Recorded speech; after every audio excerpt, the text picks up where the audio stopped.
লালমনিরহাট জেলার SSC vocational দাখিল ও সমমান পরীক্ষায় ২০২৫ সালে জিপিএ-৫ প্রাপ্তদের সংবর্ধনা দিয়েছে লালমনিরহাট জেলা পরিষদ। লালমনিরহাট থেকে সিরাজুল ইসলাম পলাশের প্রতিবেদনে দেখুন বিস্তারিত। শনিবার বিকেল ৪টায় জেলার চার্চ অফ গড উচ্চ বিদ্যালয় মাঠে এ সংবর্ধনা প্রদান করা হয়।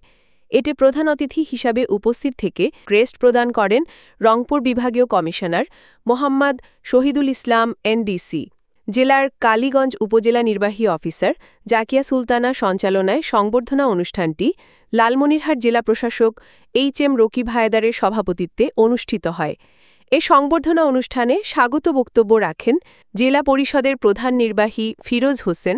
এই সংবর্ধনা অনুষ্ঠানে জেলার সেরা ৫ জন ফলাফল অর্জনকারী শিক্ষার্থী বক্তব্য রাখেন। তারা হলেন জেলার পাটগ্রাম উপজেলার শেখ আবু হুরাইরা সামিম, কালীগঞ্জ উপজেলার সিয়াতুন জান্নাত ওরশি, আদিমবাড়ি উপজেলার রেশমি সরকার রুম্পা, হাতীবান্ধা উপজেলার মাসিহাত তাসমিম বর্ণ এবং লালমনিরহাট জেলার সদর উপজেলার পক্ষ থেকে আফরিন বসুনিয়া মিতু। এছাড়াও উক্ত সংবর্ধনা অনুষ্ঠানে আরও বক্তব্য রাখেন লালমনিরহাট পুলিশ সুপার তরিকুল ইসলাম, জেলা শিক্ষা অফিসার মুজিবুর রহমান সহ অন্যান্যরা। এ অনুষ্ঠানে জেলায় সর্বোচ্চ নম্বর প্রাপ্ত আফরিন বসুনিয়া মিতুকে বিশেষ সম্মাননা প্রদান করেন রংপুর বিভাগের বিভাগীয় কমিশনার মোহাম্মদ শহীদুল ইসলাম এনডিসি। এতে জেলার ৭৫০ জন শিক্ষার্থীকে সংবর্ধনা প্রদান করা হয়।